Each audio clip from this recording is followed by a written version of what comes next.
Hi friends, ഞാൻ നിങ്ങളുടെ സുനില രാകേഷ്. ഇന്ന് ഞാനിവിടെ ഉണ്ടാക്കാൻ പോണത് ദൈ ചണ മസാലയാണ് കേട്ടോ. അതിന് വേണ്ടിയിട്ട് ഒരു 3-4 മണിക്കൂർ കടല വെള്ളത്തിലിട്ട് കുതിർത്തെടുത്തത് കഴുകിയെടുത്തിട്ടുള്ളതാണ് കേട്ടോ അത്. പിന്നെ ഒരു ബൗള് ദൈ, പിന്നെ ഇത് മല്ലിയിലയിന്, ഉപ്പ്, ഗരം മസാല, ഇത് നമ്മുടെ പെരിഞ്ജീരകം, വെളുത്തുള്ളി, 2 ഏലക്കായ, 2 സബോള, കുറച്ച് കറിവേപ്പില. ഇത്ര സാധനങ്ങളാണ് നമുക്കിതിന് വേണ്ടത്. ഇനി കടല നമുക്ക് കാബൂളി ഇത് നമുക്കൊന്ന് വേവിച്ചെടുക്കാം. കടല വേവണ നേരം കൊണ്ട് നമുക്ക് ഇതിലേക്കുള്ള മസാല തയ്യാറാക്കട്ടെ. തൈരിൽ ഞാൻ 2 സ്പൂൺ മല്ലിപ്പൊടി ഇട്ടു, പിന്നെ ഒരു 1/2 സ്പൂണോളം മഞ്ഞൾപ്പൊടി, മുളക് നല്ല എരിവുള്ളതാട്ടോ ഇവിടെ പ്രാവശ്യം കിട്ടിയിട്ടുള്ളത്, അത് ഒരു 1.25 സ്പൂൺ ഇട്ടിട്ടുണ്ട്. ഇനി നമുക്ക് ബാക്കി കറിയിൽ കടലയിൽ ഞാൻ ഒരു സ്പൂൺ ഉപ്പിട്ടിട്ടുണ്ട്. ഇതിലേക്ക് ഏകദേശം ഒരു 1/2 സ്പൂണോളം ഉപ്പിട്ടു. ബാക്കി പിന്നെ നമുക്ക് കുറവുണ്ടെങ്കിൽ ആഡ് ചെയ്യാം കേട്ടോ.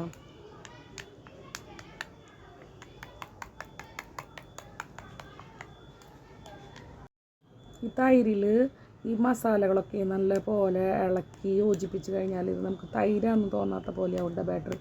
ഇങ്ങനെ നന്നായി ഇളക്കാം. ഞാൻ നിറച്ച് തൈര് എടുത്തിട്ടുള്ള കാരണം ഇളക്കാൻ കുറച്ചൊരു ബുദ്ധിമുട്ടുണ്ട്. എന്നാലും നന്നായി ഇളക്കി യോജിപ്പിക്കണം. പാൻ അടപ്പത്ത് വെച്ചിട്ട് പാൻ ചൂടാവുമ്പോൾ എണ്ണ ഒഴിച്ച് കൊടുക്കാട്ടോ. ഇതിൽ ഇനി കുറച്ച് കടുക് ഇടാം. കടുക് പൊട്ടി വരുമ്പോഴേ ഏലക്കായും അതുപോലെ തന്നെ നമ്മുടെ ജീരകമില്ലേ, പെരിഞ്ജീരകമാണ് കേട്ടോ, പെരിഞ്ജീരകം ഇട്ട് കൊടുക്കാം. കടുകും ജീരകമൊക്കെ നല്ല ഇതിൽ മൂത്തു. ഇനി നമ്മൾ മാറ്റി വെച്ചിട്ടുള്ള ഉള്ളി അരിഞ്ഞത്, വെളുത്തുള്ളി, അതുപോലെ ഇഞ്ചി, കറിവേപ്പില, ഇതൊക്കെ ഇട്ട് കൊടുക്കാം കേട്ടോ. ഈ മുക്ക വെച്ചുള്ളതിൽ ഒരു തരി ഉപ്പിട്ട് കൊടുക്കുക. എന്താണെന്ന് വെച്ചാൽ വേഗം വാടി കിട്ടാൻ വേണ്ടിയിട്ടുള്ള ഒരു ടിപ്പാണ്. അതെല്ലാവർക്കും അറിയും തന്നെയാണ്, എന്നാലും ഞാൻ പറഞ്ഞുള്ളൂ. പിന്നെ കടലയിലും മറ്റേ തൈരിലിട്ടുള്ള കാരണം അധികം ഇടുന്നില്ല. ഒരു ചെറിയ പുളിറുമ്പിൻ്റെ കളർ പോലെ നിങ്ങൾക്ക് കാണുമ്പോൾ അറിയാലോ. അപ്പം നമുക്ക് ഇതിലേക്ക് വേവിച്ച് വെച്ചിട്ടുള്ള കടല ഇട്ട് കൊടുക്കാം. ഞാൻ കടലയുടെ കൂടെ വേപ്പലും ഇട്ട് കൊടുക്കുന്നുണ്ട് കേട്ടോ. നന്നായി ഒന്ന് ഇളക്കി മിക്സ് ചെയ്യാട്ടോ. അതിനുശേഷം മസാലകൾ മിക്സ് ചെയ്ത് വെച്ചിട്ടുള്ള തൈരില്ലേ നമുക്കിതിലേക്ക് ഒഴിച്ച് കൊടുക്കാം. ഇനി ഇതൊക്കെ നന്നായി ഒന്ന് ഇളക്കി യോജിപ്പിക്കാട്ടോ. നല്ല ഒരു തൈരിൻ്റെ ഒക്കെ മണം വരുന്നുണ്ട്. ഇനി പതുക്കെ ഇതിൽ മസാലകളൊക്കെ ഇറങ്ങുമ്പോൾ നല്ലൊരു മണമായിട്ട് കിട്ടും. ഈ കറി നന്നായി തിളച്ച് വരുമ്പോഴേ ഇതിലേക്ക് തൈരിൻ്റെ പുളി, അതുപോലെ ഗരം മസാലയും എല്ലാ മസാലകളുടെയൊക്കെ ടേസ്റ്റ് ഇറങ്ങുമ്പോൾ നല്ല ടേസ്റ്റായിട്ട്. ഇവിടെ ഗുജറാത്തികളുടെ ഒരു സ്പെഷ്യൽ ഡിഷാണിത്. ഗുജറാത്തികൾക്ക് മിക്ക കറികളിലും തൈര് വേണം, പാലിൻ്റെ നാടാണല്ലോ.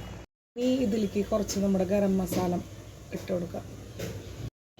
ഇനി ഇത് നന്നായി തിളച്ചു. അപ്പോൾ നമുക്ക് അരിഞ്ഞ് വെച്ചിട്ടുള്ള മല്ലിയില ചേർത്ത് കൊടുക്കട്ടെ. ഇനി അതിൻ്റെ ഒരു മണം ഏറ്റവും ടേസ്റ്റായിട്ട് വരാട്ടെ.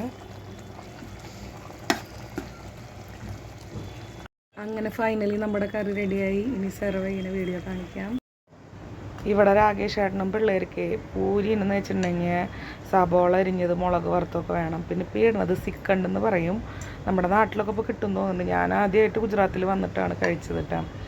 അപ്പോൾ എൻ്റെ ഈ വീഡിയോ കണ്ടിട്ട് നിങ്ങൾക്ക് ഇഷ്ടപ്പെട്ടാൽ എല്ലാവരും ഒന്ന് ഉണ്ടാക്കി നോക്കണം. ആർക്കെങ്കിലുമൊക്കെ അറിയാം എന്നുണ്ടെങ്കിൽ ഒന്ന് കമൻറ്റ് ചെയ്യണേ. അപ്പോൾ എല്ലാവർക്കും ഒരിക്കൽ കൂടി താങ്ക് യു. ഇനി എൻ്റെ ചാനൽ സബ്സ്ക്രൈബ് ചെയ്യാത്തവരുണ്ടെങ്കിൽ സബ്സ്ക്രൈബ് ചെയ്യുക. നിങ്ങളുടെ ഫ്രണ്ട്സിലേക്ക് എൻ്റെ വീഡിയോ എത്തിച്ചു കൊടുക്കുക. അപ്പോൾ എല്ലാവർക്കും once again thank you. By.